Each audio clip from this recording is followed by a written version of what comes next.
तो स्टार्ट करते हैं आज की क्लास। आज की क्लास में हम लोग क्लास 12th की केमिस्ट्री का चैप्टर 2 सॉल्यूशंस को देखने वाले हैं। ठीक है, चलो स्टार्ट करते हैं।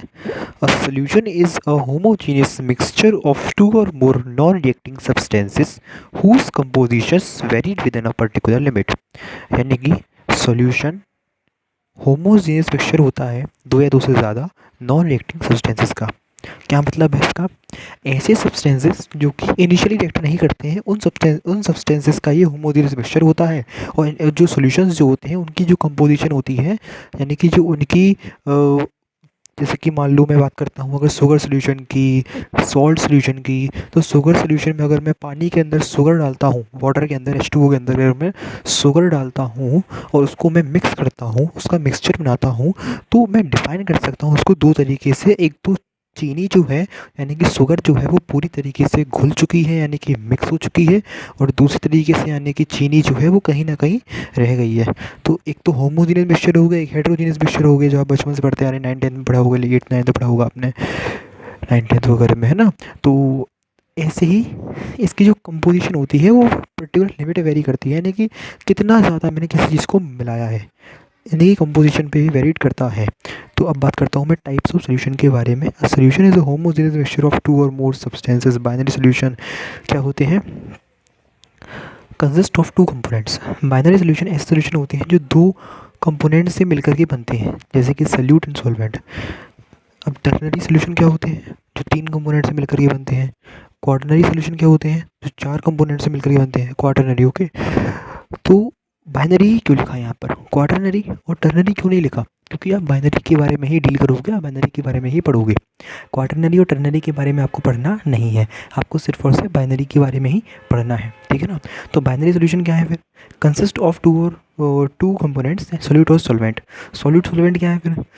शुगर सॉल्यूशन, पानी के अंदर चीनी को मिलाया और उसको घोला, जो शुगर सॉल्यूशन तैयार हुआ वो तो हमारा एक सॉल्यूशन है। तो चीनी और पानी क्या है फिर? चीनी क्या है? सॉल्यूट।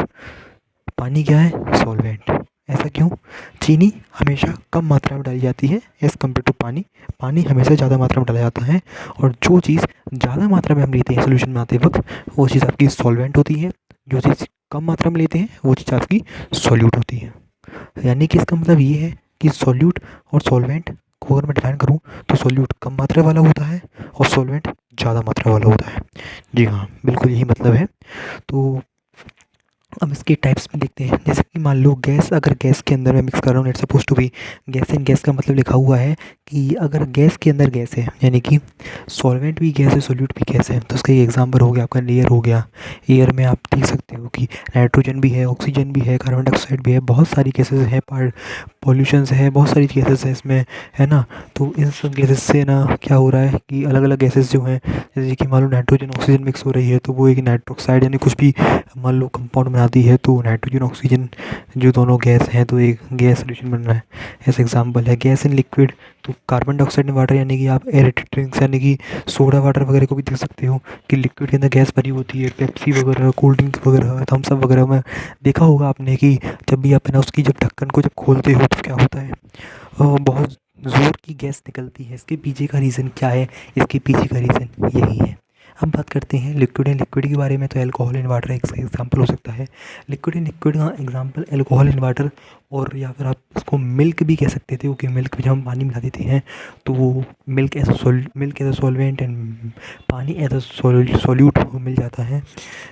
तो सॉलिड एंड लिक्विड का एग्जांपल शुगर इन वाटर हो सकता है, और सॉल्ट इन सॉलिड का एग्जांपल एलॉय हो सकता है, ठीक है। यहीं पर एक ऐसा अगर मान लो एग्जांपल दे दिया होता कि यहाँ पर मान लो एक ऐसा एग्जांपल दे दिया होता कि लिक्विड इन सॉलिड का, तो मैं वहाँ पर उसको हाइड्रोलिक फोम रबर का भी एग्जांपल दे सकता था, ठीक है। अब बात करते हैं मेथड ऑफ एक्सप्रेसिंग कंसंट्रेशन के बारे में। तो कंसंट्रेशन क्या होते हैं इनको डील करूँगा अभी मैं।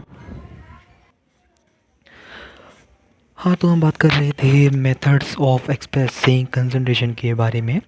तो बहुत तरीके के आपको देखने को मिलेंगे, जैसे कि मास परसेंट हो गया, वॉल्यूम परसेंट हो गया, मास वॉल्यूम परसेंट हो गया, मोल फ्रैक्शन हो गया, या फिर मोलैरिटी, जो कि बहुत ही ज़्यादा देखने को मिलेगा आपको। Molarity, mole fraction, normality, formality, बहुत सारे कंसंट्रेशन टर्म्स आपको देखने को यहाँ मिलेंगे, जिनको हम यूनिट्स ऑफ सॉल्यूशन के नाम से भी जानते हैं। ठीक है, तो बारी बारी सबको देख लेता हूँ मैं। मास परसेंट क्या होता है? मास परसेंट को हम डिफाइन कर सकते हैं mass of solute upon mass of solution into 100 के टर्म्स में। ये बताइए, जब भी आप परसेंटेज कैलकुलेट करते हैं तो आप अपना मार्क्स को ऊपर रखते हैं, फिर टोटल मार्क्स को नीचे रखते हैं, फिर 100 से मल्टीप्लाई करते हैं।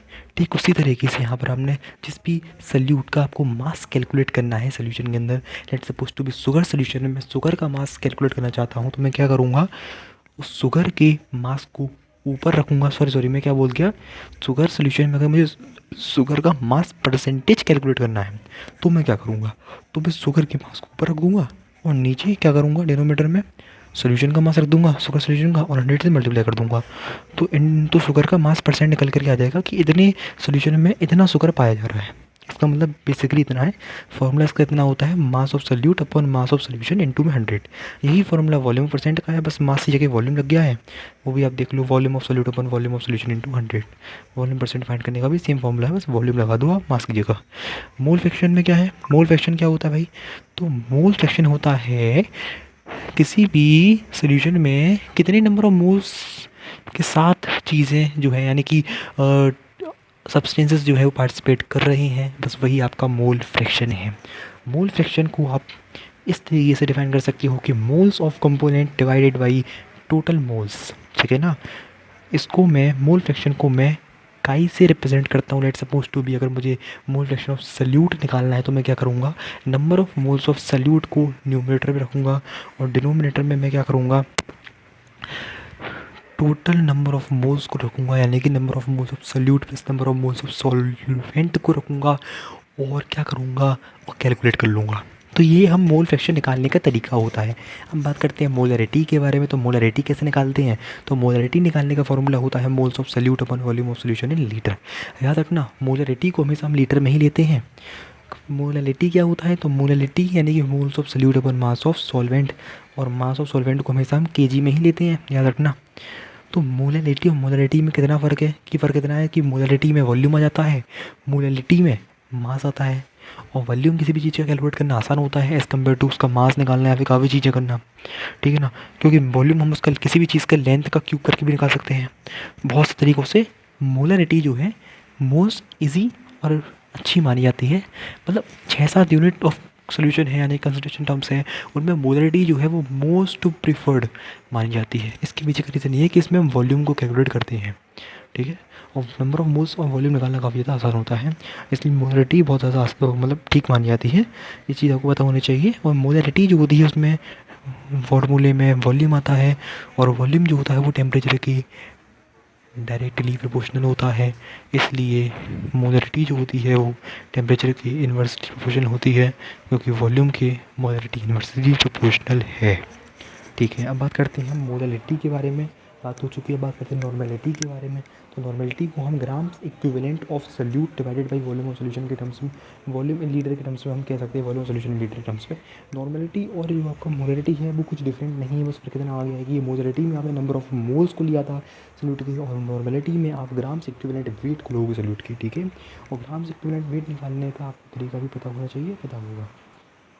मोल फ्रैक्शन में एक चीज़ बता दूँ कि सॉल्यूट का मोल फ्रैक्शन और सॉल्वेंट का मोल फ्रैक्शन को अगर मैं ऐड कर देता हूँ तो वहाँ से मुझे 1 मिलता है। यानी कि मुझे सॉल्यूट का मोल फ्रैक्शन पता है, सॉल्वेंट का मोल फ्रैक्शन निकालना है, तो 1 से सॉल्यूट के मोल फ्रैक्शन को माइनस कर दूंगा, तो मोल फ्रैक्शन ऑफ सॉल्वेंट निकल करके आ जाएगा। अब बात करता हूँ मैं सॉल्युबिलिटी के बारे में। सॉल्युबिलिटी क्या होती है, solubility is the maximum amount of solute that can be dissolved in a specific amount of solvent at a specific temperature।